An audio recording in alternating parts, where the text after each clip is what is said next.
Came over from Princeton. He's been a stabilizing presence. They lose his three-point shooting, and he's a cerebral player, and that's evident with his 3.8 assist turnover. And his leadership has been unquestioned when he arrived, and Shrewsberry raved about his ability to lead his team. And Markus Burton's his best player, but Markus has been a little quiet. That's his natural demeanor. And with the Loco out, it's forced Markus Burton to be more vocal, which is a good thing. Tae Davis, big game against BC. Their last outing with 26. Shrewsberry's been good in the mid-range game lately, not so good from three-point range. Our BC starting five: Dion Brown, Roger McFarlane, Josh Beadle, Donald Hand. A four-guard lineup for Earl Grant, Chad Venning. He has the basketball now. He's up front. Beadle. And that's a rare miss from long range for Josh Beadle. Doesn't shoot a lot, but he shoots a great percentage. Shooting 57% from the three-point line. And if Notre Dame's going to double the post, guards have got to be ready to knock down a couple of shots from behind the three-point line, loosen up the defense. You've seen that starting lineup for Notre Dame. Nikita Konstantinovsky is in the lineup as they are off the schneid with their first two of the night. It's a change of pace for Markus Shrewsberry. Why do you think he's doing that? I think he's changing things up, putting a bigger, more physical body on Chad Venning. And he's 6'9", 270. You need a bigger guy to lean on. And that's going to be a focal point as Venning converts. DC wants to get him in the lane all night.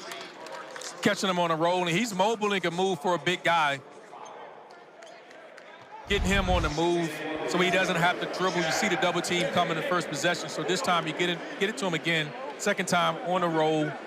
Double team can't come. It's late. Here's a chance with an and one. Foul on Burton as they cannot convert the three-point play. BC did not miss a foul shot in their last meeting against Notre Dame a month ago. They only went to the line 6 times. They're playing with the smaller guards. A four-guard lineup for them allows them like this to get out in transition. Punched away by McFarland, who gets doubled. Yeah, Earl Grant says he allows more freedom of movement for their offense, but they're still getting acclimated. Got to attack the rim and not settle. Those are the shots of why they're not getting to the free throw line. You got an advantage. Drive it. Davis. And punched away. Good defense on the weak side by McFarland. Markus Shrewsberry in his second year. 10 games under 500, but 2 seasons at Penn State with an NCAA appearance. And Boston fans familiar with him assisting Brad Stevens. They're lifelong friends, and Brad Stevens expected to be here in a little bit. Celtics and Spurs tonight. We have caught some of that on ESPN. Stevens will be coming from TD Garden. Konstantinovsky with 2. The big fellow, the transfer from Monmouth. Great job there. Great cut by Konstantinovsky. He's in the game early, just for his physicality. And that time catches him on the road and finishes. And you were talking about Markus Shrewsberry earlier. I think he's a stud. And I think he's one of the, despite his record, when you watch on film, his teams are physical. I thought even a year ago they were the most physical team in the ACC on the defensive end of the floor. Offensively, he got a ton of counters. Just a heck of a coach. And I think as his group gains a little confidence, I think you'll see Notre Dame team take a step. I mean, this is a team that's been riddled with injuries as well. Yep. Markus Burton missing so much time now. Alaco missing time. Kind of figuring things out on the fly. Brown in the lane, the UMBC transfer. And also Shrewsberry has a top 5 recruiting class coming in. I think he's a star. I really do. Just what you see on film and the type of players that he's going after and he's recruiting, just a matter of time. Brown tangled up with Braeden Shrewsberry, the son of Markus Shrewsberry, but a foul is called on Dion Brown. And Dion Brown's a guy they expected more of, especially scoring. He was prolific at times with UMBC. It's a step up in competition, and that might hinder the progress.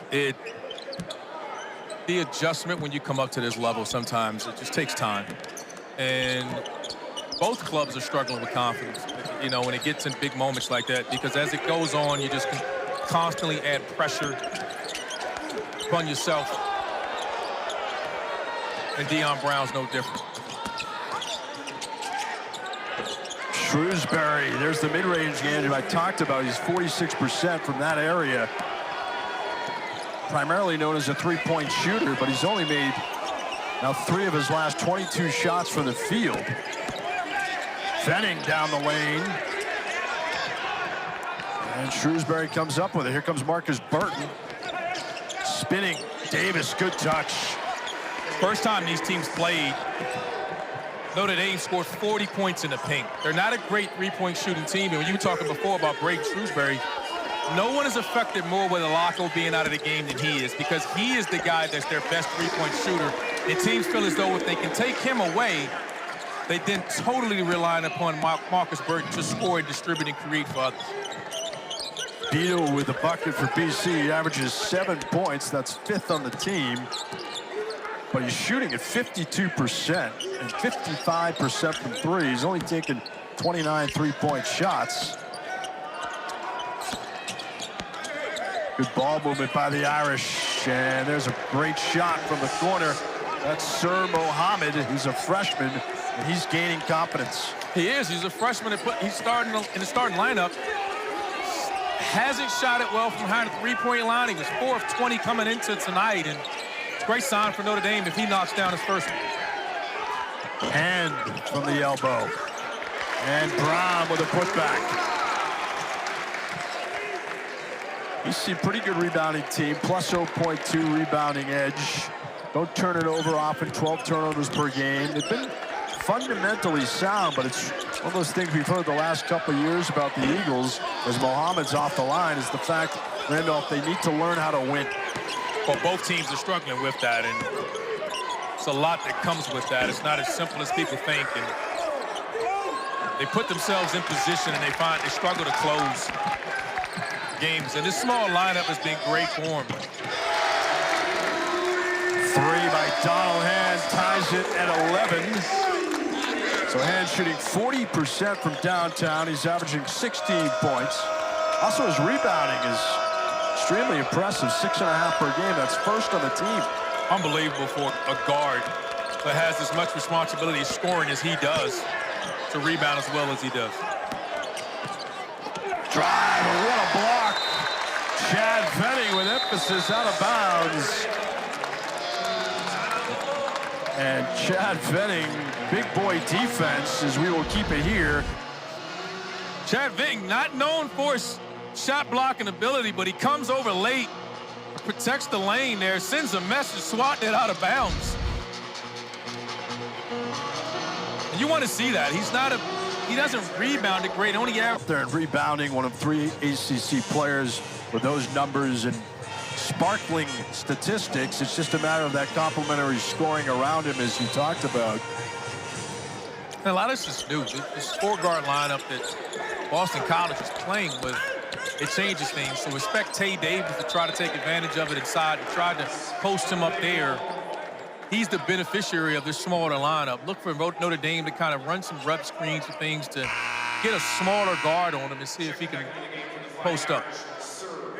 Sir Mohammed back in the game for Markus Shrewsberry.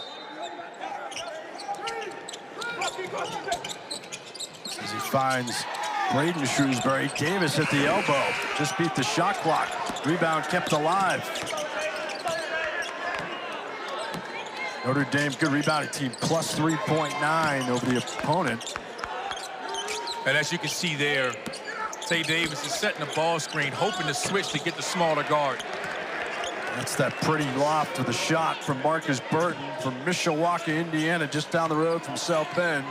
Shooting 46%. He missed first couple months of the season with a leg injury, and since he's been back, he's been one of the top players in the conference. And there's Dion Brown. He has 6 points.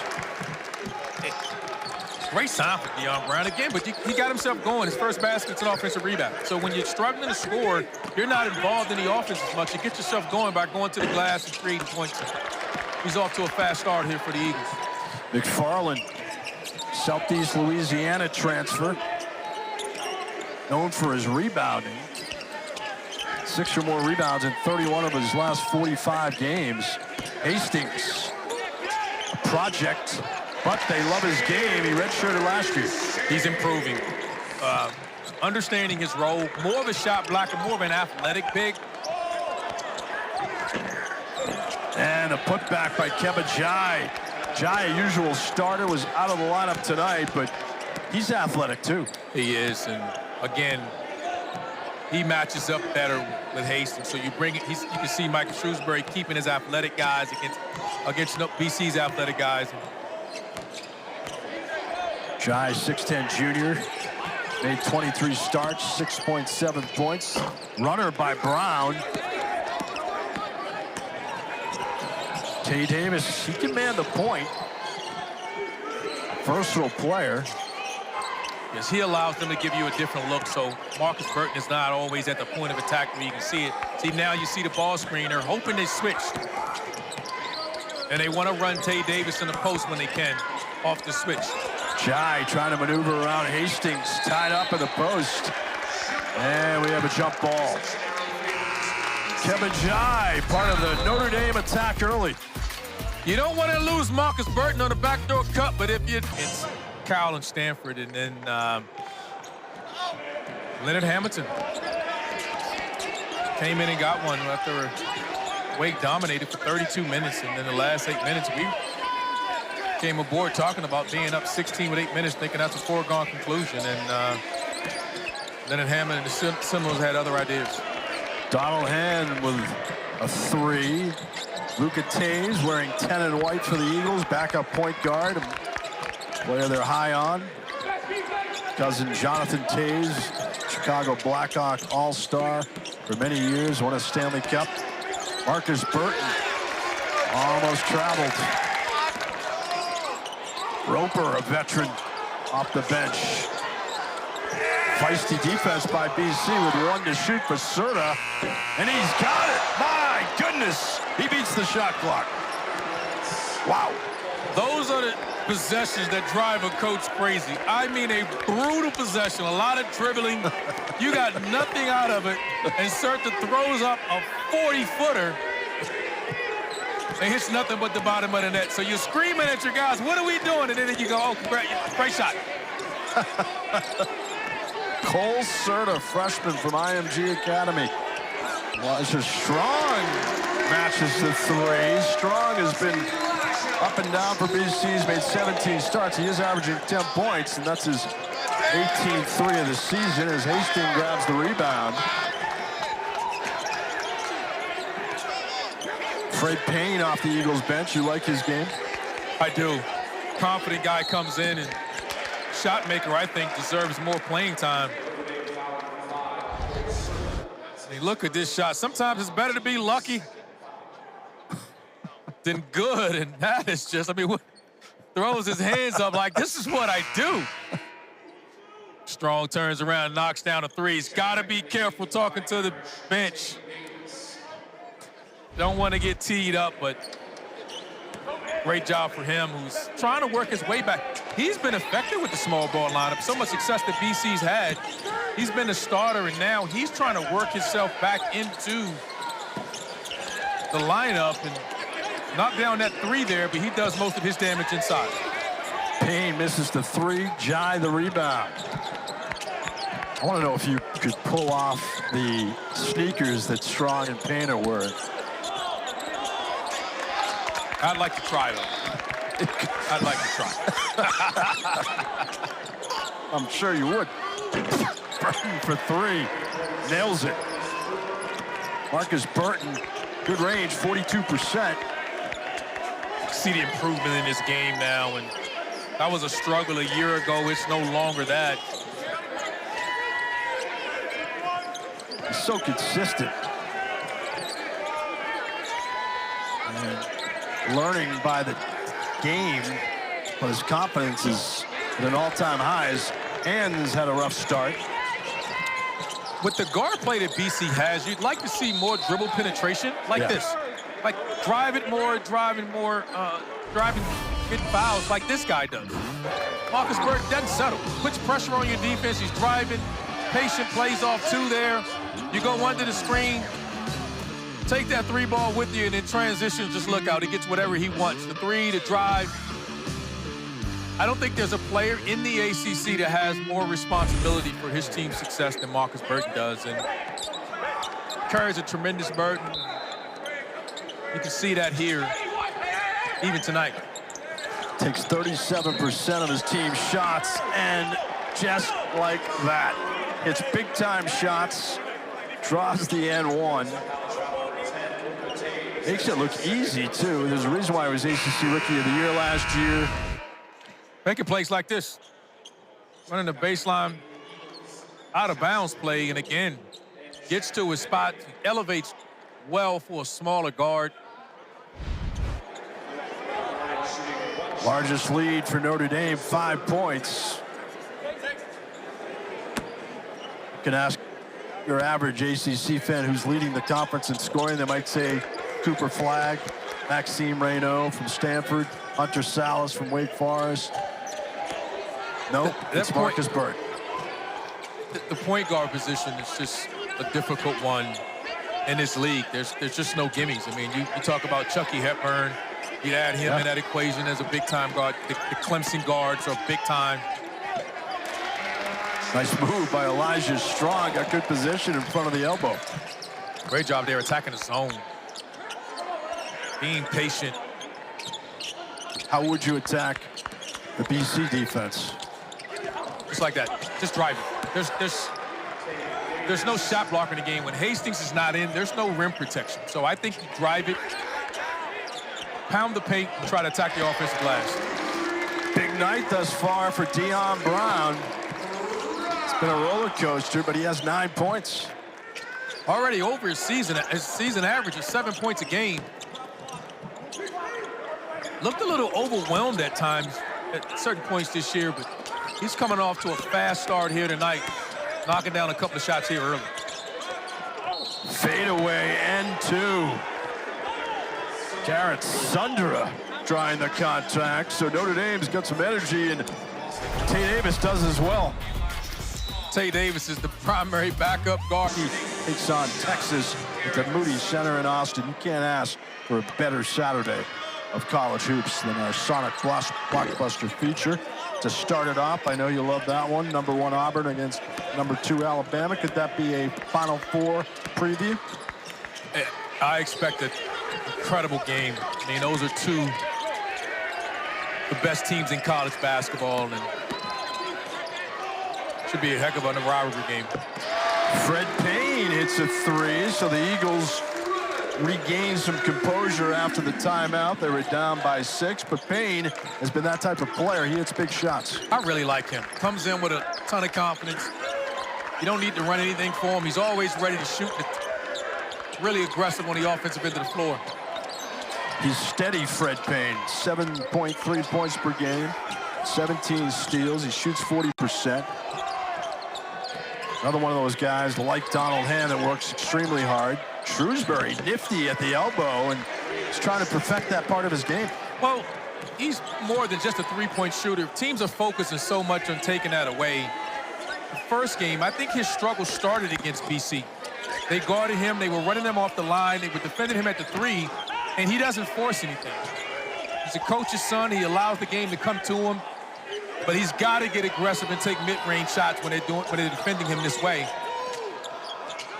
Can't allow a game to go by when your team is struggling offensively and your second lead scorer takes, or third lead scorer takes 4 shots in the game. Sundra tries to save it, throws it out of bounds, and valid point about Shrewsberry against BC a month ago, and the Eagles locked him up, and since that point, 33% from the field, 30% beyond the arc. And what they did, John, was they just took away his 3 and was trying to force him off the line. And that is a big part of his game. So he just lets the game come to him. He didn't force anything. He only took 4 shots. And it doesn't affect his game. He's not worried about how many shots he gets. He does all the other things. And you can see him making a conscious effort tonight to attack off the bounce, beat you off the dribble, and not settle for 3s. And be more aggressive in trying to score. Chad Venning has been quiet. Transfer from St. Bonaventure, 6'9", rugged, by way of Brooklyn. But his rebounding numbers, only 4 a game for a guy that burly. You figured the number would be higher.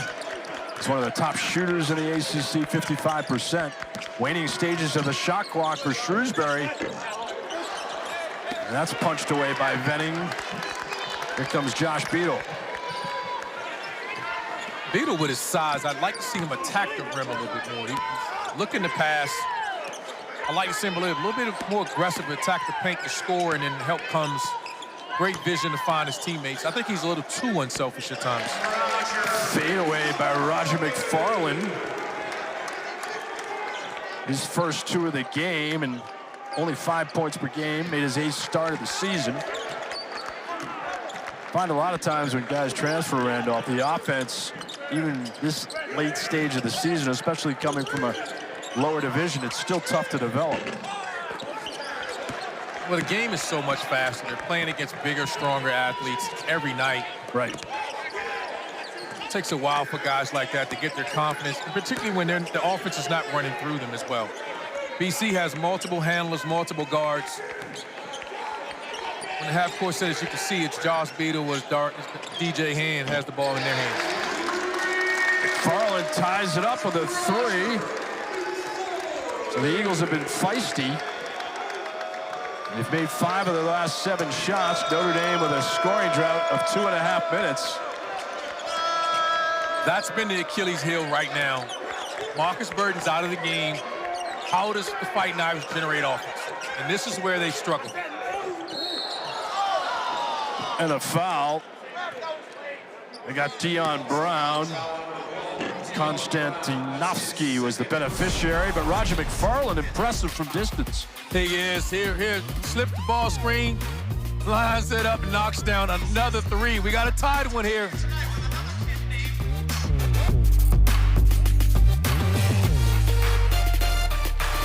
Venning time and space to operate inside, but also what it's doing is it's spreading the floor, giving them offensively freedom, and they're simplifying things, and it's opening up 3-pointers for them.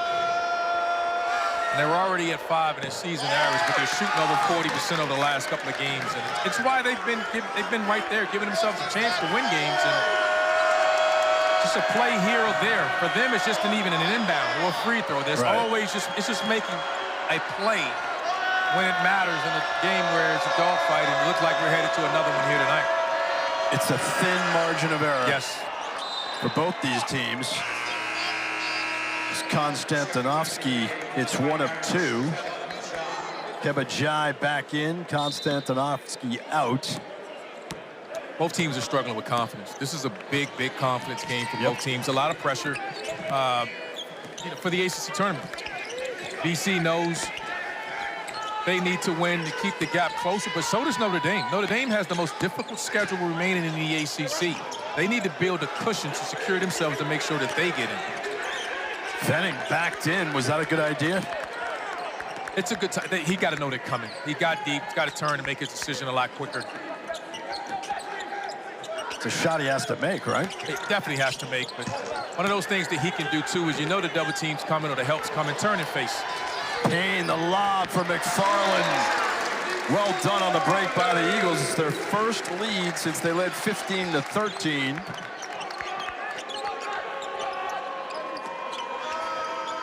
A counter-punch game. Markus Burton. Shrewsberry. And Beadle has it. The transfer from Clemson.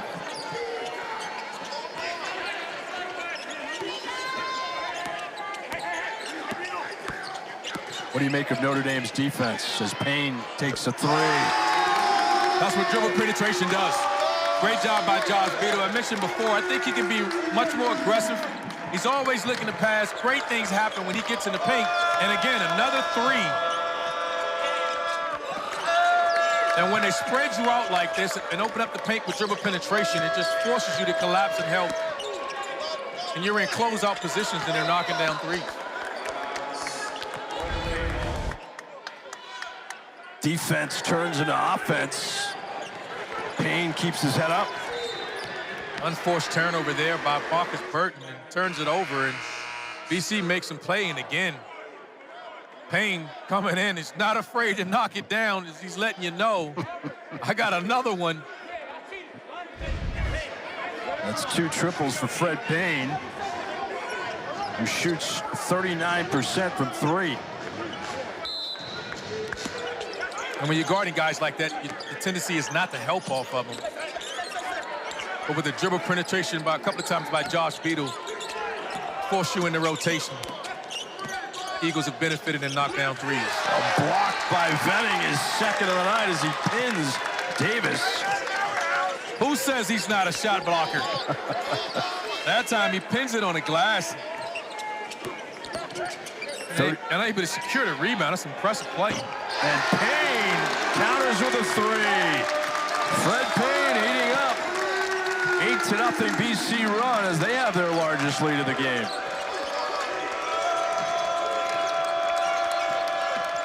Burton. Payne. He's doing it all. He is. Got momentum now. Just get right into your ball screen action. Dribble penetrating, force rotation. The bump by Venning, no foul, and he converts. Love the idea. Hitting them on the move. The double team's coming when you try to throw it to him in the post. The way they're defending the ball screen action, trying to play in drop coverage. He's coming off, guards are coming off, hitting them on a roll or kicking out the shooters. 3 by Davis, rebound kept alive by Jai.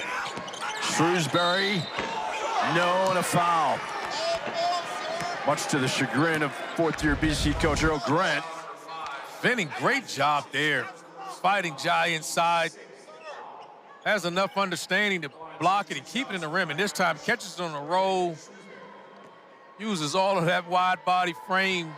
Initiates the contact and kisses the hook off the glass. Rewarding the big man for his defensive effort. That's how you keep him happy. Is that what you used to do with Duncan? I had to. Got to keep the big guys happy. Of course. Particularly when they're playing like that. They're anchoring the defense. You got to. This is from a man who scored over 2,000 points. Yeah, I scored over 2,000, but I also knew take care of my big guys. It's called professional courtesy. As the Eagles in the late stages, Beadle to Venning, almost punched away by Shrewsberry. Yeah, that's a shot clock violation. 3rd BC turnover.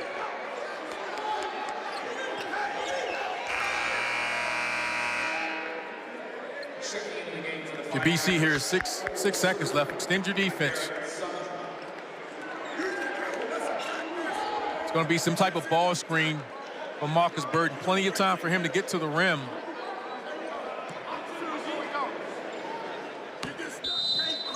Davis inbounding to Burton. He could be a blur. Here he comes on Beadle. And the one-man fast break. Hits it. Good momentum for Notre Dame. What happened to the defense? Big half for both teams. They shot the ball well on the offensive end of the floor. BC with the ability to knock down 7 threes in the first half. Big opportunity here. So you can see Markus Burton with the isolation with the clear out on the right hand. Cut the lead to 6. We got a great ball game here in Conti Forum. Burton had 10 points to lead Notre Dame. 9 for Payne, 10 for Brown, and that's where we're at halftime as the Eagles lead 42-35. Halftime at Chestnut Hill. Coming up after the break, Dallin Cuff, Sharn Farnham, and Seth Greenberg. I think both coaches subscribe to that, and they feel comfortable that any team is going to run away. Notre Dame is going to fight to get back in this game, but again, they lack confidence as well. And who finishes games for them right now? Shrewsberry to drive. That's a great way to start the second half. And he draws contact. Great job there by Braeden. Again, not settling, attacking off the bounce, getting to that ACC and shooting that runner and drawing the foul. And he's going to have to be aggressive. They are not going to allow him to take many catch-and-shoot threes. It's a big part of the game plan, and all 3 of his field goals have been putting it on the deck. get to his pull-up. He completes the three-point play after the third foul on Dion Brown. Turnovers have not been an issue for either team. 4 for Notre Dame, 3 for BC. Roger McFarlane, and he continues his hot shooting from distance. It's really difficult guarding that middle ball screen. It forces you to help. Konstantinovsky does a great job of trying to keep the ball in front of him, but he needs help when the big rolls, and spraying it to that three at the corners for threes is just difficult right now for Notre Dame defense. Here we go again in the middle ball screen action. After he rejects it. After the turnover by Burton is a 3 for Roger McFarlane. The transfer from Southeast Louisiana, who averaged 16 points last year, only 5 this year, but don't tell him that. No, it's game by game, and right now they're making shots with confidence. That's the biggest difference in the game right now is the three-point shooting of BC. Lee Cassell calling a foul, joined by Lamar Simpson and Jamel Spearman on the officiating crew, but this is good ball movement. And McFarland knocks down his second three, and this is the guy that shoots 21%. But again, he has more space and time. These are not contested shots. Great job there, sticking the follow through. It's amazing what confidence does. Right now, you're seeing a confident BC Eagle group. And a foul. It's on Josh Beadle. Earl in the defensive position. Always. A man after your own heart. He has to wear stretch pants, because that's the only way he can stay in a defensive stance for that long. I pick on him because he's coming off the ruptured Achilles a year ago, and yeah, he's back to running on the treadmill and exercising. And a traveling violation against the Irish. You were joking with him at shoot-around. How many miles you going to do on the bike today? What'd you do, 4 today? I do the bike. I did probably 4 the treadmill. I walked my 4. Oh, here we go. I walked my 4. Ask me how many I did. Venning to the rack. Chad Venning rolling towards the rim, and a foul on Notre Dame. First time BC with a double-digit lead since January 1st against Miami. Chad Venning with the big man version of the left to right cross.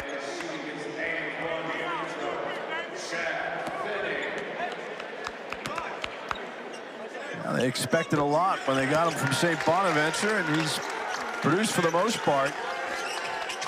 The Eagles lead by 12, largest lead of the night. Roper beating the pressure.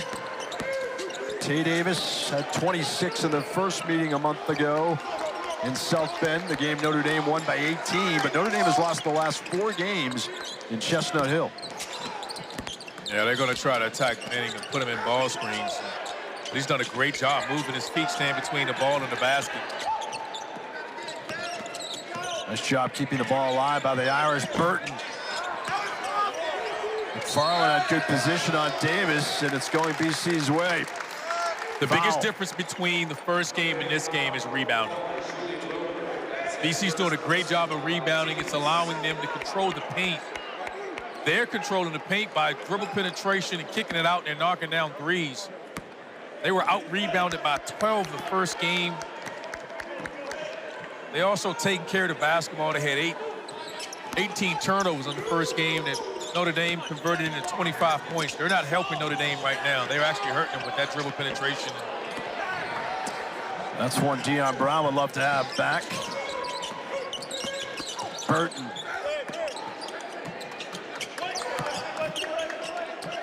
Roper, Shrewsberry, Davis, and Jai on the floor for Markus Shrewsberry. The guards are doing a great job of switching and fighting over the ball screen.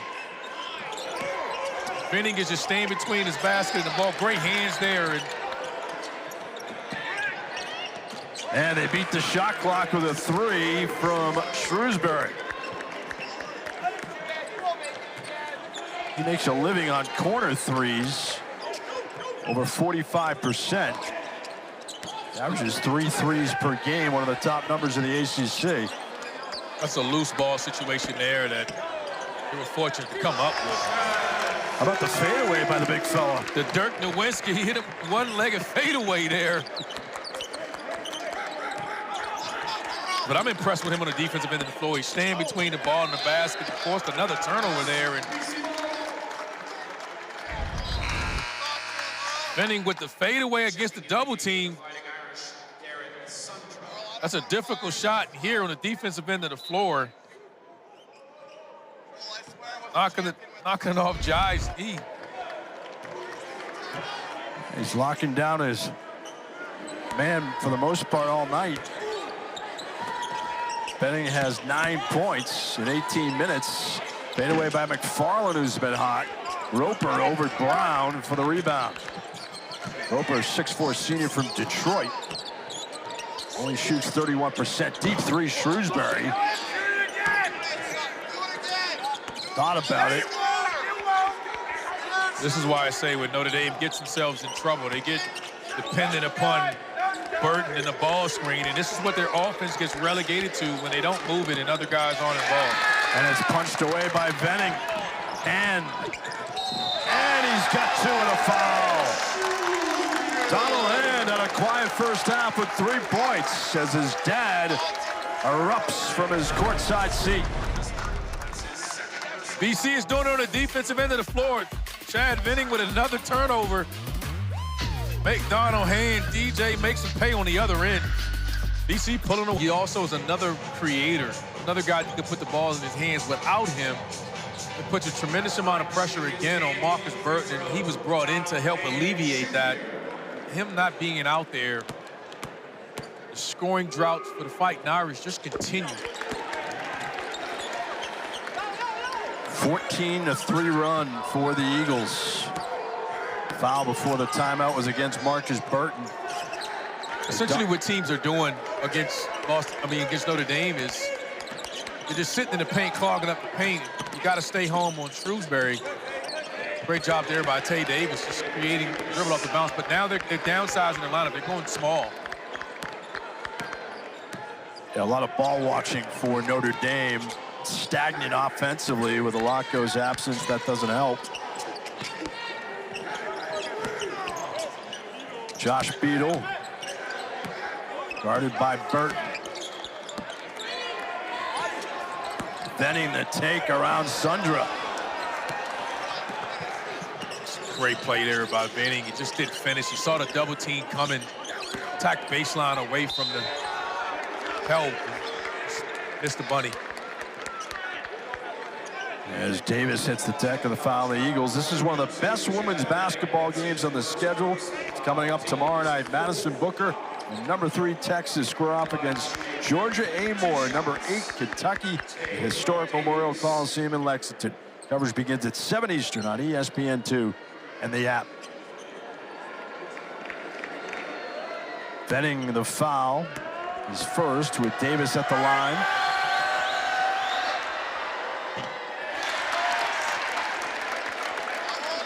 Notre Dame, a 74% free throw shooting team. Tae Davis played really well in the first game.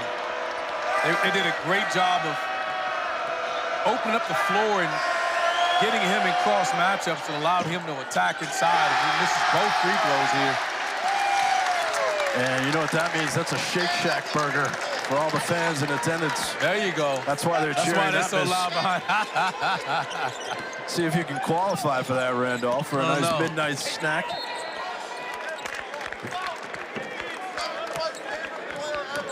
Notre Dame whistle for the foul. We hear the fans yelling in our ear now. He's their favorite player. Tae Davis is my favorite player.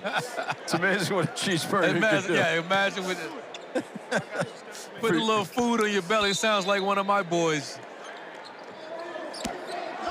You like those In-N-Out burgers when you go to the West Coast. And backing in on Roper. Industrious off the offensive glass. And out of bounds off of Notre Dame. He's relentless, Donald Hand, and that's an attribute that he brings every morning. They say he's in the gym at 6:30. He is. He works really hard, and he's battling in there. But Roper knows when he comes in, that's his role. Donald Hand's going to have his hands full all night. There's going to be nothing easy for him. He's going to be guarded by Tae Davis or Roper. They're two best defenders for the Fighting Irish.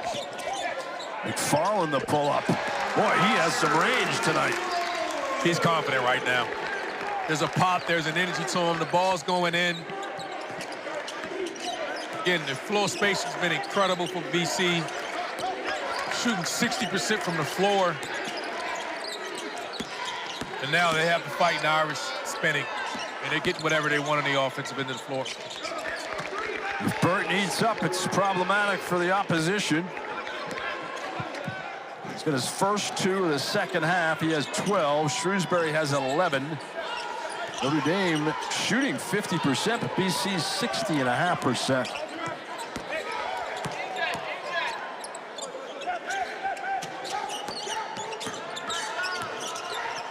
And wants it. Battle 50-50 ball. Sundra keeps it alive. Good hustle.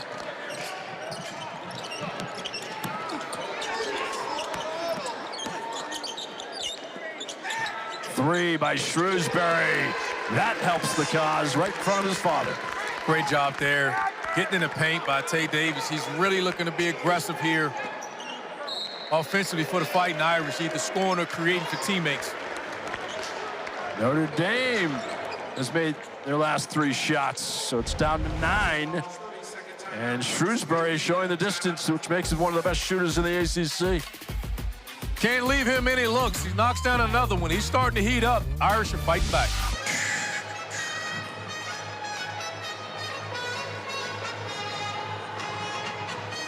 Roger McFarlane, one of the stories of the game for BC. He has a season-high 15 points. Came into the night in his last 3 games. Randolph Children's with 10 total points.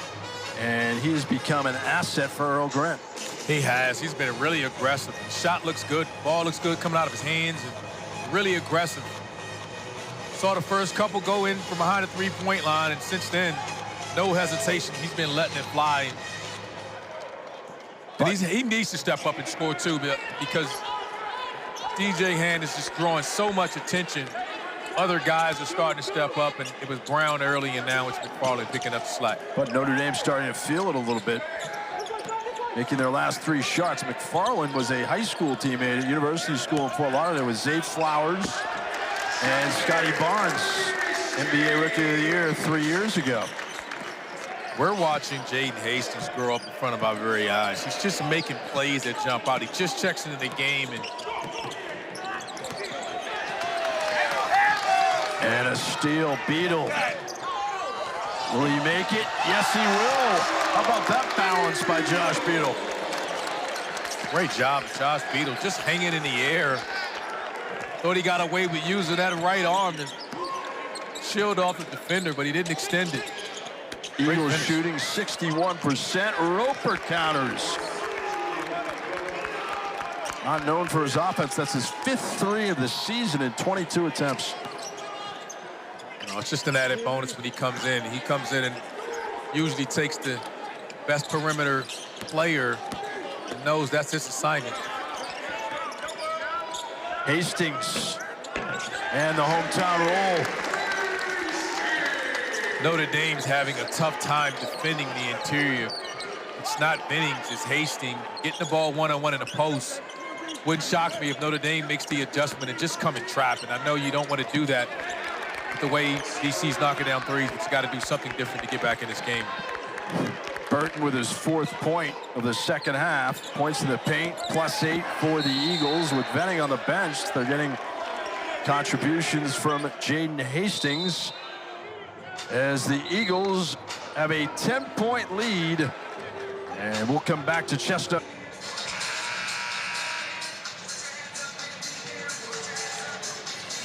BC leading by 10 with 11:08 remaining in regulation. But tell me, Randolph, is this a flagrant foul?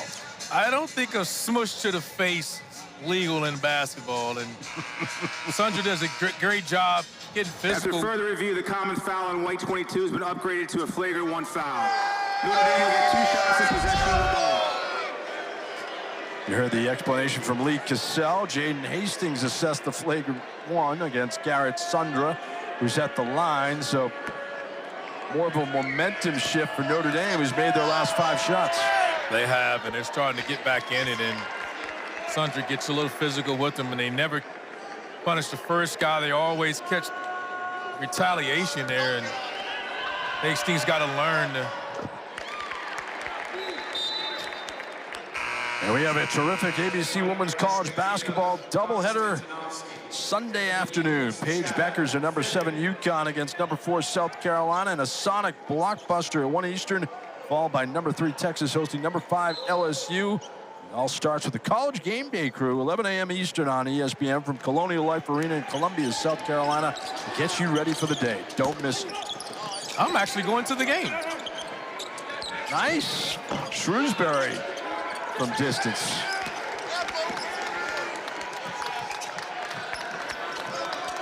Corey Alexander and I are going to ride down and catch that game Sunday. You gonna It's see, a great one. You gonna see Paige Beckers? I am. Looking forward to it.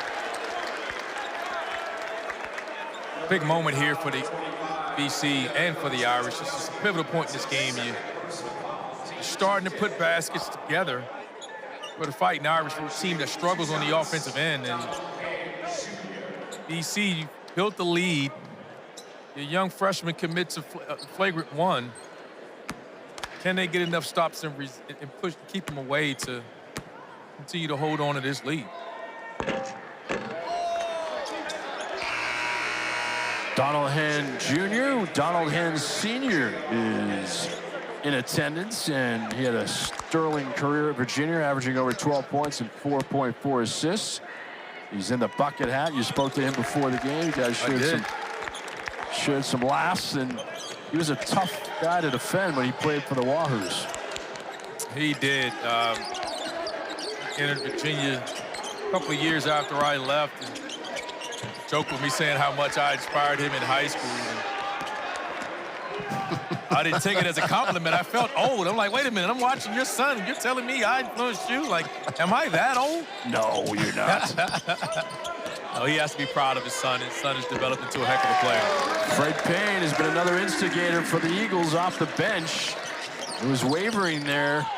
Notre Dame cut it to 7. Konechny with 3. The Irish suddenly have some confidence. It's a 2-possession game. Konechny just checks into the game, and you see lost him in a matchup. You don't want to give him open threes. Shoots 32% from 3. Chaz Kelly, backup point guard in the lineup for the Eagles. Now Donald Henn forced it, but drew the foul. BC had a 14-point lead. There's big Nikita Konstantinovsky. And Micah Shrewsberry with some pensive moments. He wears it on his sleeve. We love talking to him before the game. An emotional presence on the sideline, building this program, and says we just need to figure it out. We're close, but they're still riding that roller coaster. No, they are, and we talked about this. You look at their numbers, and for both of these teams at 10 and 13, you think they'd be similar. You understand some of the struggles with BC. The numbers tell you can't give up 82 points a game in an ACC play and 50% from the field. That's not the case for Notre Dame. They're holding teams at 69 points, 44% from the field, 31 from 3. Got to find ways to win. Look at those Boston ties. 6 years with Brad Stevens on the Celtics bench. He went to Game 5 when they beat Dallas in the NBA Finals last year, and he got a pair of goggles, and he kept it for a keepsake. He was in the locker room at the end of the game wearing those goggles as they celebrated. Yeah, he was a part of that process when it first started, so great for Brad to invite him back, clinching Game 5. And throw away the record, like I told you, I think he's an outstanding coach. If you watch his team prepare, you watch him practice. Oh, yeah. I think he's as good as we have in this league right now. Where are the breakdowns occurring for the BC defense as they got a foul on Roger McFarlane, his first, with Tae Davis at the line for 2 shots. Tae Davis has just gotten really aggressive, attacking off the bounce. I mean, he's like a secondary ball handler for this team. Although they got to look, at times they get it. Notre Dame gets in trouble. They just get too reliant upon Markus Burton. But he's a guy his size. He's not a shooter, but at 6'9", he has ball handling skills of a point guard. his ability to attack you off the bounce at that size creates issues. And he's really gotten aggressive here in this second half. Earl Grant thinks he might have some NBA. He does. He thought very prospects. highly of him. Yes, he does. Because his ball skills. One, he's a big time. He's an elite defender. He's a versatile defender. He's not a shooter, but he can become a 3-and-D guy and develop that part of his game. He's not a horrible shooter, but this is where he excels. In transition to his size, his vision, you got a smaller guard on him, and he creates some fine guys. And he'll take the three. Elijah Strong, quiet second half off the bench. Maybe a little overzealous on the shot by Davis. Kelly in the post, gets away from Strong, and a turnover, rare one for the Eagles. It's a bad angle there by Chaz Kelly. Didn't see the numbers when you're post feeding. If you can see the numbers, you can make the pass. Fifth turnover for BC. They average 12 per game. Eagles shooting 61%. Notre Dame 52%. Story has been 9 of 15 triples for the Eagles. 7 of 16. Not too shabby for Notre Dame. Burton, the ball fake. Excellent defense by Chaz Kelly. It was. Great job containing the dribble of Burton. That's not an easy job. Stayed down on the fakes. Great job of not fouling there.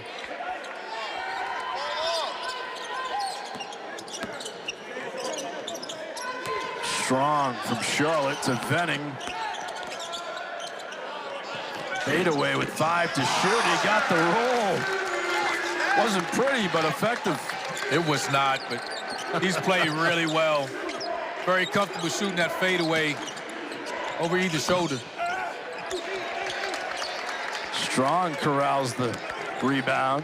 20th rebound of the game for the Eagles. Notre Dame has 23.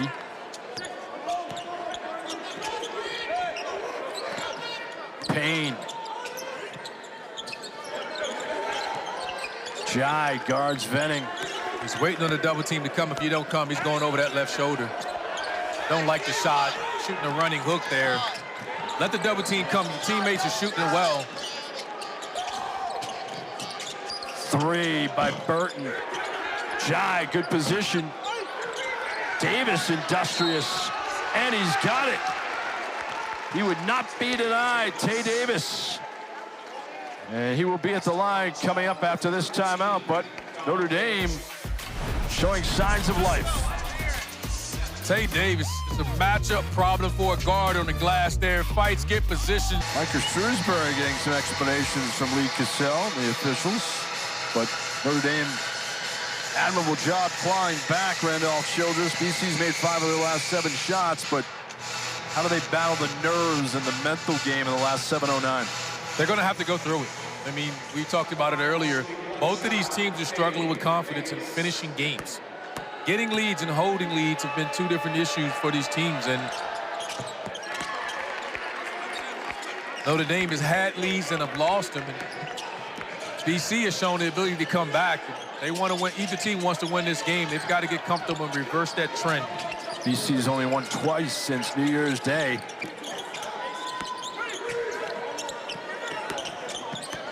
Venning. Ball fake on Jai, but a steal by Burton. Oh, what a spin move by that dynamic Markus Burton. That was special. Big time play there. Just great speed, great ability to finish. There's 6 second-half points, 16 overall. ACC's leading scorer, Venning. The hook. Such soft touch around the rim. He wants to get to that, so that's not an easy shot. I thought Jai did a great job of pushing him away from the basket.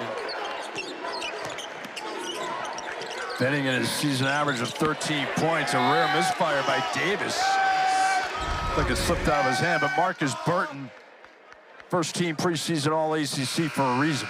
He shows you that ACC leading scorer may have gotten away with an extra step there, but great finish either way. I think it was so pretty the officials didn't mind it. They overlooked it. How many of those did you get away with? I was nice to the officials, so I was all constantly begging. I was going to say, I bet you didn't do that often, but man, was that outstanding. The reverse on the baseline by Markus Burton, a one-man wrecking crew. Those last two baskets are relatively easy there, and right now on the offensive end of the floor, and this is what happened when they play with the bigger lineup. With Elijah Strong in there with Chad Venning, the paint gets congested, and now the intensity of Fighting Irish defense is ramping up. Two-possession game. And Burton, the take, goes around Venning. And there's got to be someone there to stop the rotation. The ball's on the baseline. It should have been 5 guys in the paint there by the time he got to the basket. That's just too easy. And when you're struggling to close games, this is what's happening. Garrett Sunder for 3. Fred Payne, the rebound. Open 3, probably not what you're looking for. I know those are tough to pass up. Well, he's a face-up big. Yeah. So you're comfortable with him taking a shot. If Venning's going to play inside and take away penetration from the guards, then that look will be there. Strong hoist at 3. McFarland amongst the triple team and a tie-up.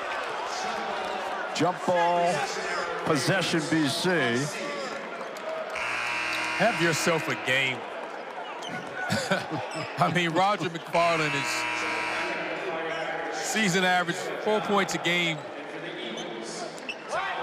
It's giving you 15.7 rebounds, a couple of offensive rebounds there, and that's a big possession. Once upon a time ago, the late Tommy Heinze used to give out Tommy points on Celtics broadcast for those type of players. That's the Tommy point. That's a Randolph point. You love the 50-50 balls. You call winning plays, and you need them in games like this. And Jai gets a hand on it, but it's BC ball with 5 to shoot. So suddenly the Eagles' offense is stagnant. Why? It's not a lot of ball movement right now, and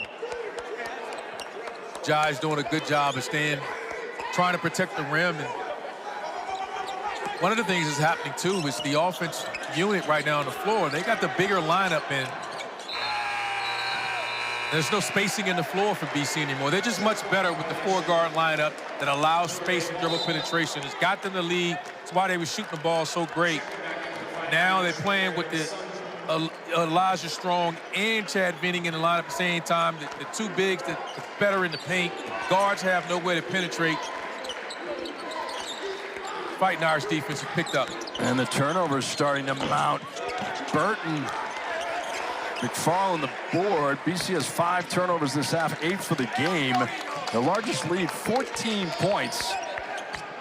That was at the 14-10 mark of the second half. And BC's letting their offensive struggles affect their defense. I think the last couple of possessions down, again, there's Chad Venning getting the ball inside. They've got to continue to defend the way they were defending in the first half that got them the lead. Right now, Notre Dame is missing more than there is resistance from BC, but not that possession. And bumped by Burton. And a foul. It will be a 1-and-1 when we come back from this timeout, but don't go away. A good one brewing in Chestnut Hill.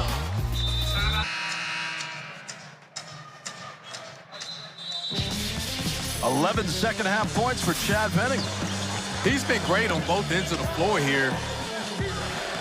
Shoots the one-legged fadeaway there, but he's gotten to that left shoulder. A couple of big baskets here at the end when BC was struggling, doing an Irish run. But here with his 3rd block, he's done it on both ends of the floor. Excuse me, his 4th block, and he's had himself a heck of a game. And a loose bandage there. Get that man taped up. Yeah, you might as well take that off. I don't know what it's supposed to be, but it's What are you saying? I don't know what help it's doing. An unnecessary accoutrement? Yeah, it just feels good. We have a great ACC Network women's basketball triple header tomorrow night. Isaiah James, number 10 NC State, hosts Miami at 6 Eastern. Then Hannah Hidalgo and number 2 Notre Dame take on Pitt. Night capped off by Syracuse and Stanford. Should be another fantastic Thursday night of hoops. Lead climbing to 8. Notre Dame, their last lead was at the 3:38 mark of the first half when they led 32-31. Burton has Venning on him with the switch. He's got to take advantage of it. Instead, he finds Braeden Shrewsberry for 3. And Jai keeps it alive. Penetration by Burton, cut off by McFarland. Oh, baseline floater. That was nice by Braeden Shrewsberry. Perfect timing again. He's done a great job all night. Adjusting, taking the threes when they're there. When they run him off the line, he's putting it on the deck, getting to his pull-up, and he knocks it down. Big 3 for Notre Dame. Burton, Davis, and Shrewsberry in double figures, all of them in a throwaway by the Eagles. So, it's a 2-possession game, but Braeden Shrewsberry has 16 points. Getting to his pull-up there again. They're running him off the line. He knows it. Much needed basket there as time is starting to run out on the Fighting Irish. They can't come away with empty possessions here going forward. They got to dig into this lead, try to get it to a 1-possession game. You see 2 timeouts remaining. Notre Dame with 3. Davis the drive. And he'll go to the line. Roger Strong is in because of the aggressiveness for Tae Davis. Got to know he's not a three-point shooter. He wants to get to that right hand. And Strong goes to the bench for Earl Grant. Dion Brown comes back in. That's the 2nd foul on Elijah Strong with Davis at the line. The highest scoring troika in the league, Burton, Davis, and Shrewsberry. Davis has 12 and 5 boards. He's played 36 minutes. One thing Earl Grant was a little concerned about was BC's legs playing triple overtime at Syracuse on Saturday. They had some time off. He paced them Sunday no practice, Monday light, Tuesday light. He thought that might make some difference. Yeah, you got guys that play a lot of minutes. He said he let his guys in the overtime play extended minutes, and he was unsure how they would respond. I thought they've been fantastic, particularly on the offensive end of the floor. And can they hold on and close it out? Credit to Notre Dame. Making this a 2-possession game. Brown ran into a double team. Look out, here comes Davis. Burton against McFarland. Burton wins the battle. My, oh my, Notre Dame cuts it to 2. With 2:10 left, and Markus Burton is so difficult to stop on the drive. McFarland's down. Officials are going to take a look at it. Looks like McFarland took a shot to the mouth. You see he's bleeding there. And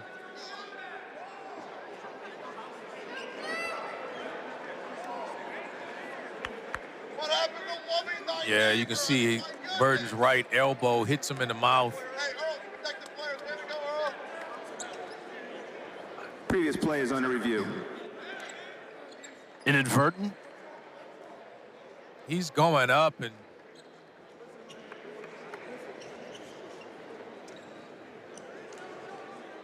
you see the shot. He's going in. I don't think there's anything intentional, but No. By letter of the law, you get hit in the face. But it's just a basketball move. Right. I would hate to see a flagrant. I know it's this point in the game. Roger McFarlane has been incredible the way he's played. And let's hope he's okay. He takes a shot.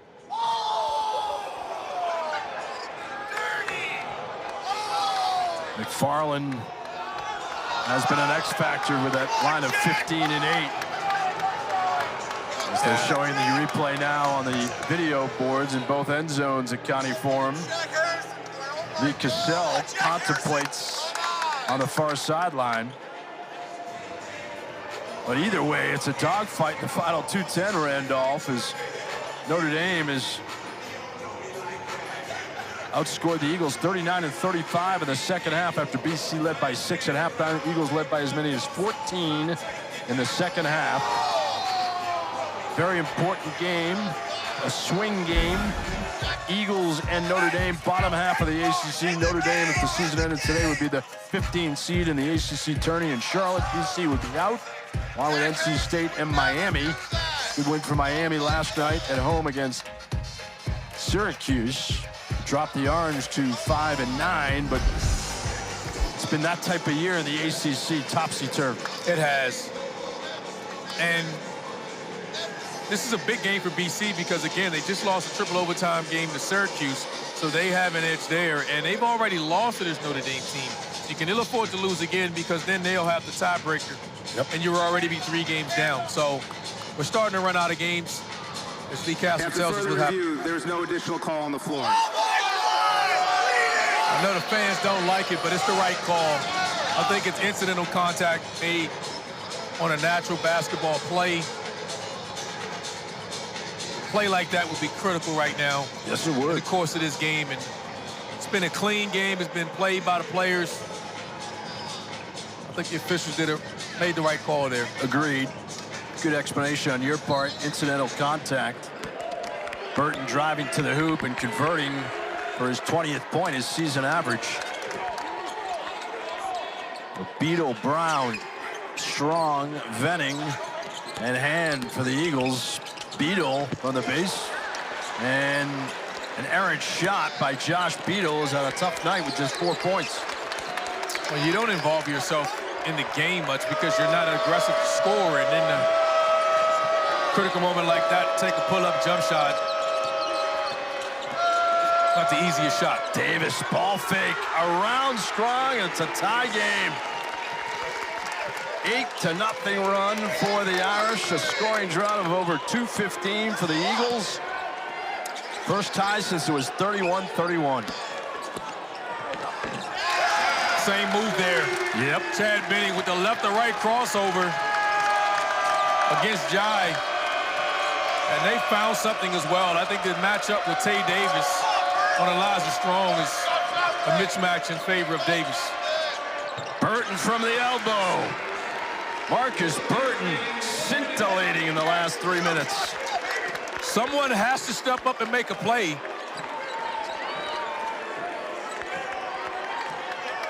Oh, Burton's that type of guy. He's a closer for Notre Dame. On the Bob Cousy Award watch list as the best point guard in the country, up and under by Dion Brown. Blew by his man. Brown got off to a hot start early in the game and cooled off. Picked a great moment to get himself back in the game. Burton bumped and fouled. Markus Burton determined to get a shot off. And Venning fouled him. It's a lot of contact there. And Venning doesn't like the call, but Markus Burton is so quick. It's not much Burton can't do. 22 points, 5 rebounds, 3 assists. Does have 5 turnovers. He's played 36 minutes. And he hits the big shot. Close games, a theme for both teams throughout the year. That graphic tells you both of them have dealt with. Impressive number for BC at 5-0. Games decided by 4 points or less. 2 money shots. It is. Tie game. What are you doing here if you're BC? You're holding it for your last possession. He's got to draw up something. I think I'd call timeout, and you will. And you got to go to your smaller lineup. And we will come back after this 30. Want the basketball and go get it. Well, Brown, Hand, Venning, Beadle, and Strong on the floor for the Eagles. Watch Elijah Strong on the offensive glass. Tae Davis does a great job of coming in. Look out, and he gets it into Venning. Beadle will man the point. Shot clock off. Burton on Beadle. It's going to be a ball screen or something with Venning trying to wheel. Turn around. Missed it. Shrewsberry the board. And we're going to bonus ball. Pretty good look for Chad Venning. He's been playing well, making that shot all night. As we talked about, great defensive possession there for Notre Dame. One shot, rebound to the basketball. And we have ourselves some free basketball. Notre Dame a 6-point lead, but the last play, probably not the best shot for the Eagles. Yeah, you'd like to see him attacking the rim, but again, he's knocked that shot down. Jai did a really good job of pushing him away from the basket, maybe making that fadeaway a little longer than they would like for it to have been. This has been a clean game. Both teams have played well, and Markus Burton's played really well for the Irish. Donald Hand on the other side has drawn the two best defenders and just hadn't really been involved in the game much for the Eagles. And I thought they were better offensively with the smaller guards, and they're back to their starting lineup and having those 4 guards in. Let's see if that helps them in this overtime. Neither team has won an overtime game. At Syracuse, BC played 3 overtimes on Saturday. Watch Tae Davis on the offensive glass or post-ups. Shrewsberry attempting the blow by, but the rebound for Dion Brown. BC has had good ball movement with 18 assists. Previous season high with 8. Brown was hot early for Beadle.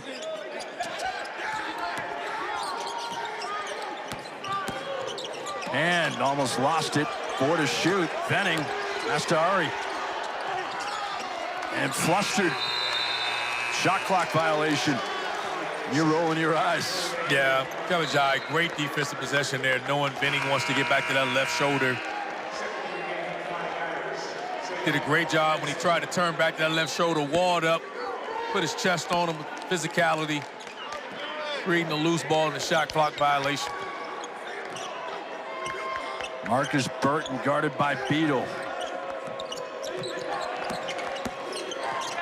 Takes it towards the rack and converts.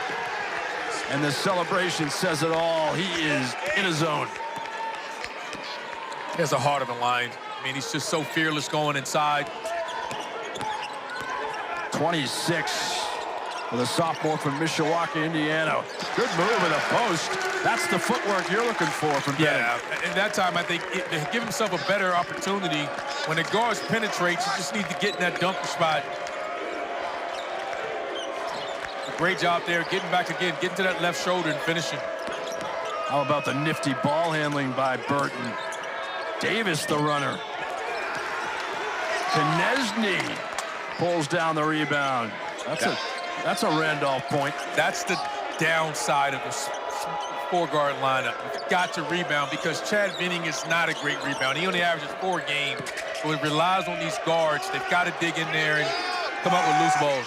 Late possession 3 by Konechny. Not what you're looking for.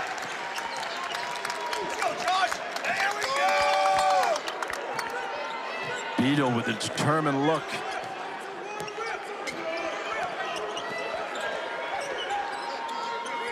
Donald Hand's been quiet, 11 points. This is also where you worry about the fatigue. You're coming off a triple overtime. Now you're in overtime again. McFarland doesn't care about that. He's got fresh legs, but he's denied at the rim.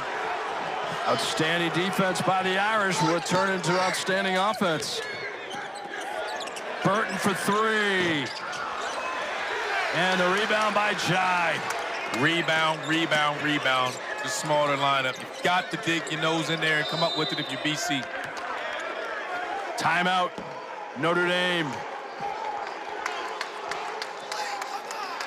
Thin margin of error continues on each possession. We'll come back after this timeout. Don't go away.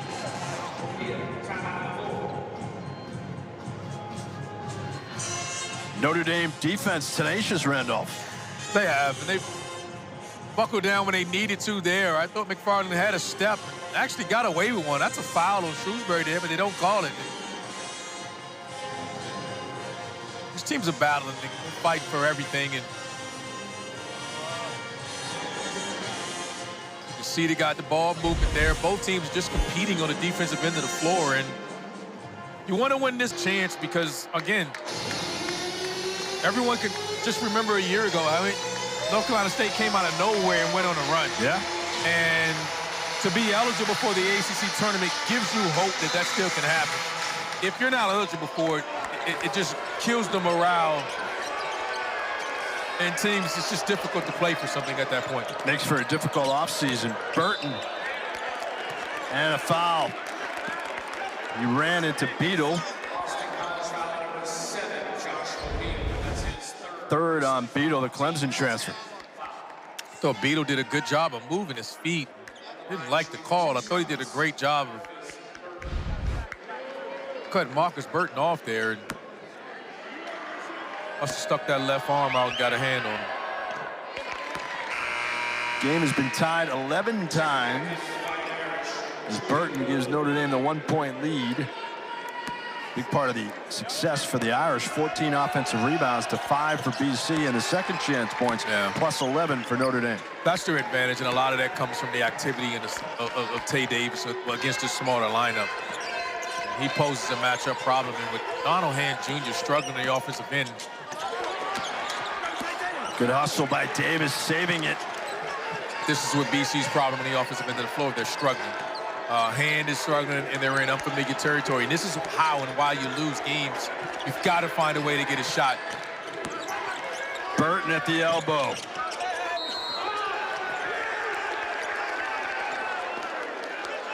And goes over the top. And they got a foul on the Eagles. It's on Beadle. Yeah, just great job there, getting the deflection. You got to know playing against Notre Dame, they're going to heavy rotation. They're going to protect the basket at all costs. You see Beadle there saying, hey, next time I'll throw a bounce pass. Communicating with his big. Kebajai, quiet offensively. It's the money shot there. He has 8 rebounds, though. Off the bench, didn't start. He's played 23 minutes. Beadle out of the lineup, Fred Payne in.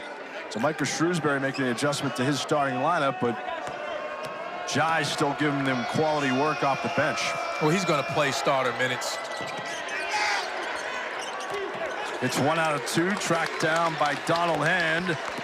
80 seconds to play in the first overtime. Last time BC did back-to-back overtime games was 3 years ago. The ACC tournament.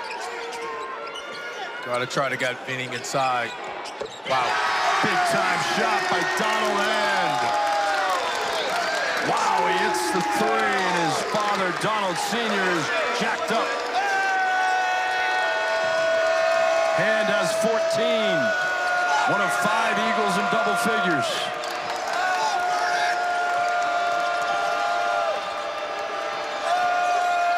Burton. Jai and Venning jockeying for position.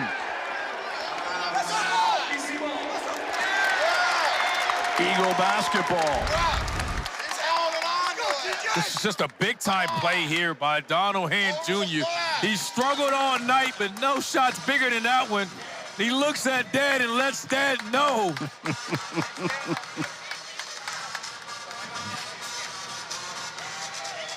When I saw this live, I thought it was off of Kevin Jai. On the floor is white possession.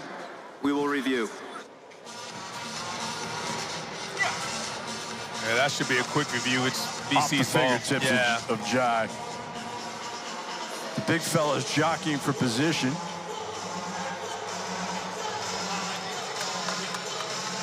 Great job by the officials, not calling over the back or anything. Big guys get tangled up. This should be a quick review.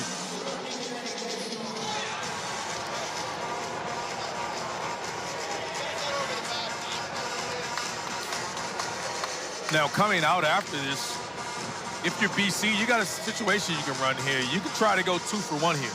Yeah. And call on the floor is confirmed. White ball. The clock will be adjusted to 41.1. Is that what you would do? I would. You got 11 seconds here. If you hold it down and you miss, you give Notre Dame an opportunity to finish the game on the last shot. I would try to score something, a quick hitter here, to ensure I'm going to get the last possession. If I score, great, but if I don't, I'm going to have another chance. If you milk this clock and you don't score, the advantage swings significantly to Notre Dame, and I would not want to put the ball in Markus Burton's hands for a late shot. Burton leads all scorers with 28. Venning leading BC with 19, and the huge three moments ago with 14. Roger McFarlane, the inbounder, has 15. Fred Payne, the guy who has the ball now, has 11. And see, Notre Dame has your defense back. You could have waited, rolled the ball up the court. Now you've got to score. Because if you don't, Notre Dame will have the last possession. So I thought there was an opportunity there for BC to roll the ball up, steal some time, and get a quick hitter off and ensure they get the last possession of the game. McFarland. Dion Brown, baseline. 3 to shoot. Venning, not his shot.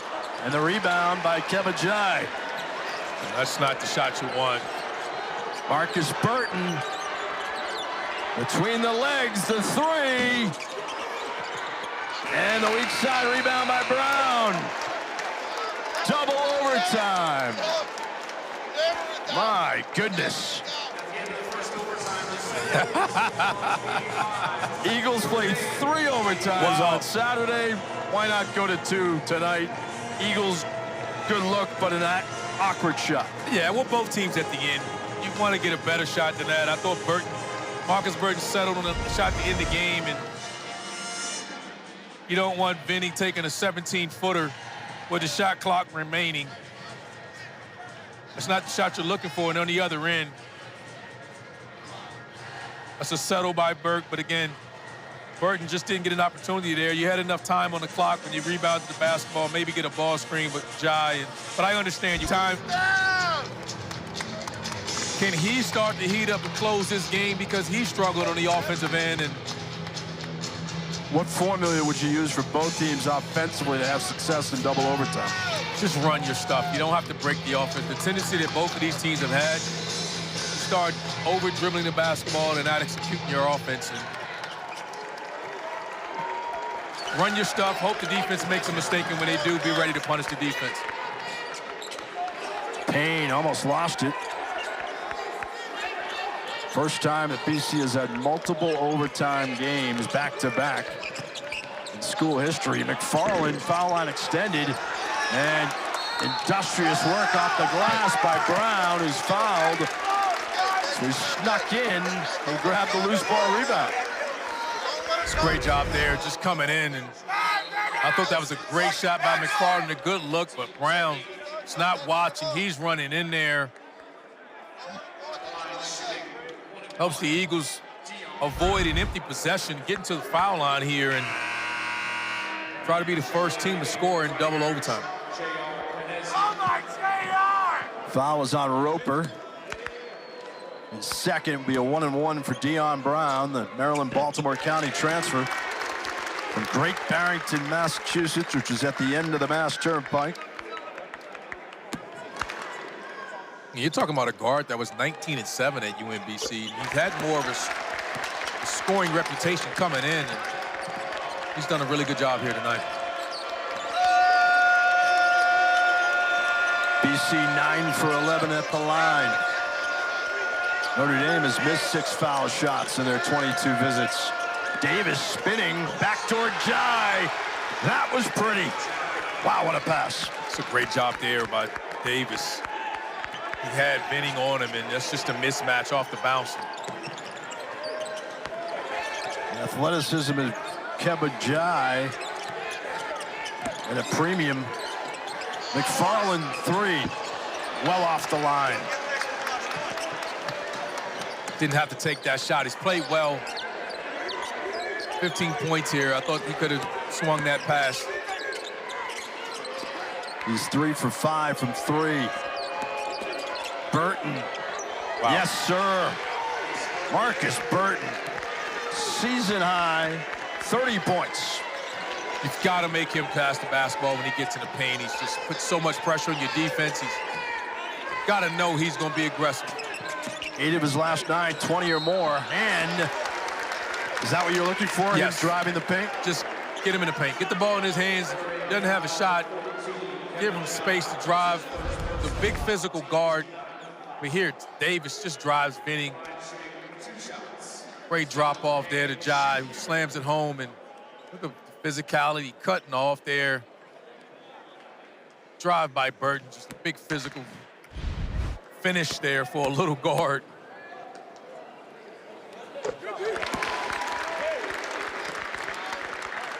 And best foul shooter for the Eagles at 87%. One of the top marks in the country. After the foul was on Jai. Kiss of death, Randolph. Yeah, just a little bit of a hitch there. He had free throws there in the Syracuse game. The game on the line as well. He's got to settle down and make those. Davis the take. But contact by Chad Venning. His third. Impressive what Davis has done and what Shrewsberry's done, and Jai and Burton, they've all been instigating. I thought that was a really good block by Venning. I thought he got it high and held his ground. He was in the air when the contact was made, and he didn't swipe down. But Davis has just been really aggressive, to your point. He'd been driving hard right hand. That time he crossed over, went left, took the contact and got it on the rim. Slow start, but he's picked it up here in the second half and just so aggressive. 3-point Irish lead.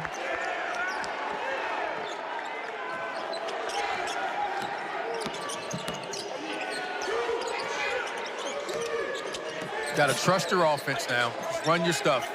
Don't Payne, settle. 3. Not to your liking? I don't mind the shot had he been in the game. He's not even sweating because he hadn't played the last couple of games. He's just checked in this timeout, and I'd like for someone else maybe to create the shot and the opportunity for him to shoot. And Davis is starting to take over. Tae Davis had 26 in the first game between these two. Now he has 20. And Earl Grant needs a timeout. BC led by as many as 14 points in the second half, and now it's a 5-point Notre Dame lead. And we will head to a timeout with 2:31 remaining in double. Don't go to their leading scorer, Donald Hand. You go the other way?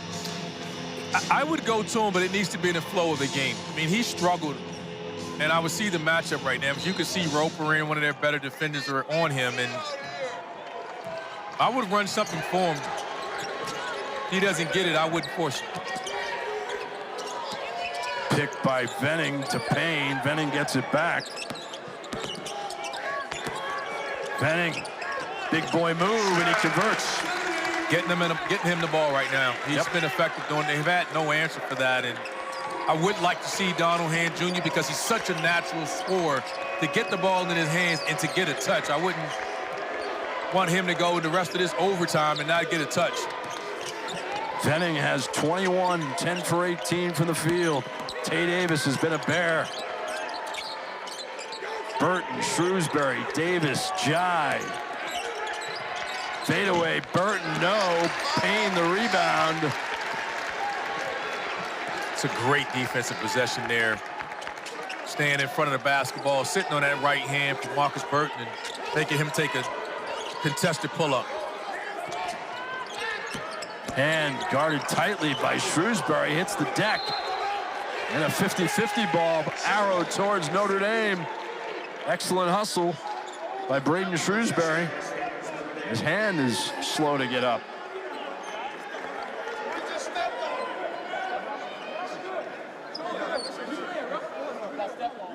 Usually condensation on the floor at Connie with the hockey arena.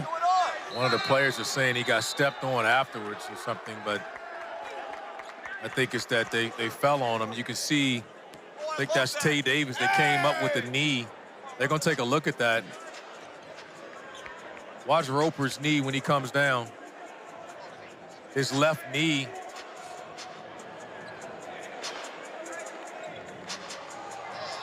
That doesn't look like a normal basketball move there. Plays under review. Yeah, that was an awkward spot. Yeah, for you. And you're not allowed to go down on a guy. They can't go back and call a foul. But watch the left knee of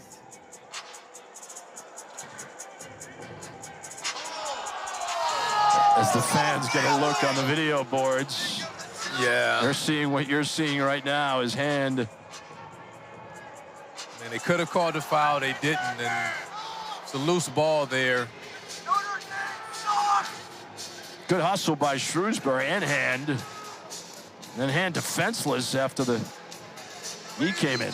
Yeah, it's what I like to say, those are soft tissue injuries when you get it right there. You know, that's just... Say no more. Yeah, it's just unfortunate.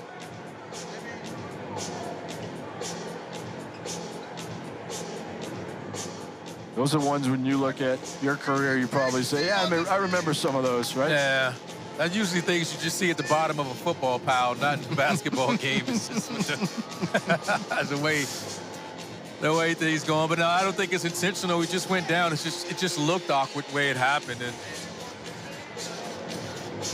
well, they contemplate Lee Cassell, Lamar Simpson, and Jamel Spearman, the officiating crew.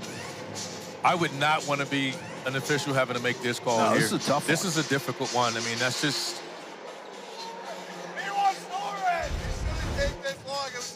I mean, you look now, it's a tie ball, and you go down and stick your knee in a defender. I don't know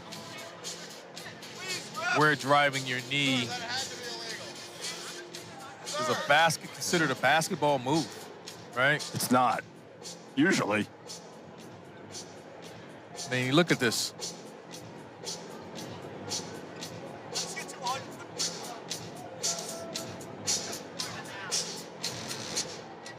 Yeah, it's not much effort there for the ball. I don't know.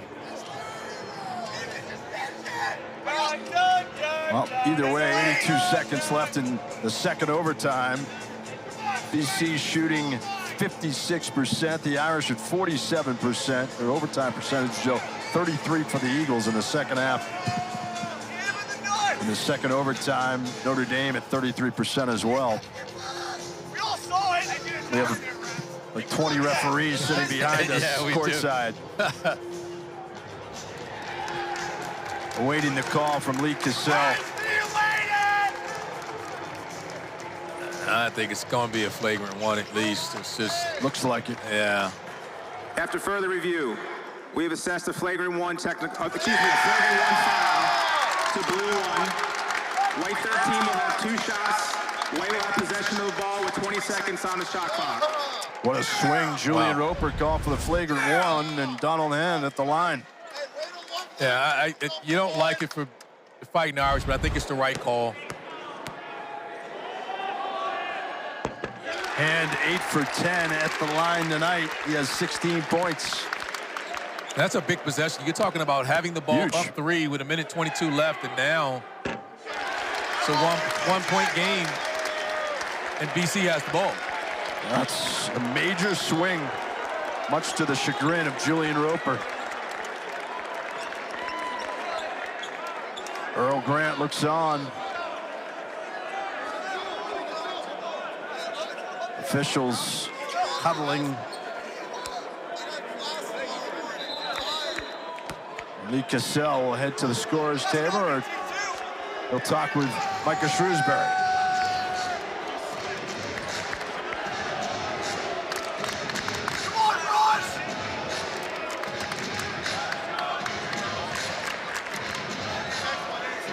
Illegal contact is not a flagrant 1. It is a flagrant 2, which causes for automatic ejection. Wow. So the ejection of Julian Roper, as the call is rectified by Lee Cassell, and Roper will head for the locker room. He's one of those glue guys, a senior from Detroit. Gives them intensity, especially on the defensive end. Now they'll have to compensate for his absence in the final 82 seconds of double OT. You do, and you're going to miss him on the defensive end of the floor. That's where he's had the biggest impact. Brown, and he gives BC the lead. Dion Brown. Success in the first half with 9 points. He has 15.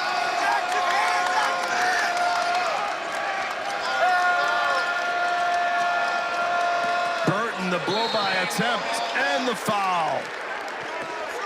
This has been a really good basketball game. It's been fun, and yes, it has. Chad Venning's picked up his 4th foul, and he's starting to fatigue. He's a little bit late in his rotations now, and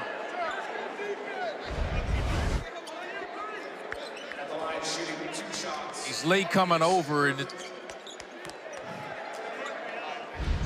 J.R. Konechny has replaced Roper in the Notre Dame lineup. Burton, 5 for 6 at the line. He's played 45 minutes, has 30 points. The ACC's leading scorer. And he misses 2. that's just fatigue. That's just fatigue. Yeah. A lot of minutes he's played, 45 minutes here. On a 9 o'clock game, it's just tough. But what a game. What a game. Outstanding. Venning. That's the one you take if you're McFarland there, I think. You got a chance there. Take the 3. You take the open 3, you won't get a better look than that.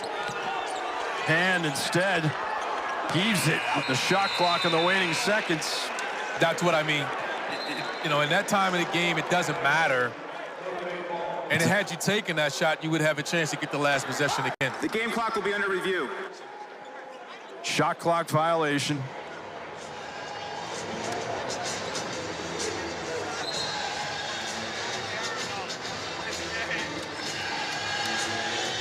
If you BC, you know, you get 1 point possession. 1 point game. It's going to be Notre Dame's ball. Now you got to defend without fouling there. Like, you come off here, get it to your score. Great job of officiating, not calling the foul. Hand kicks his leg. Shot clock violation. This could be the type of game Markus Shrewsberry talks about, a cultural shift in the program. Shot making, toughness. Yeah, counter punches, a flurry of them. There's been droughts on both sides. BC has a 6-0 run over the last minute 43. Notre Dame a scoring drought of 2:10, but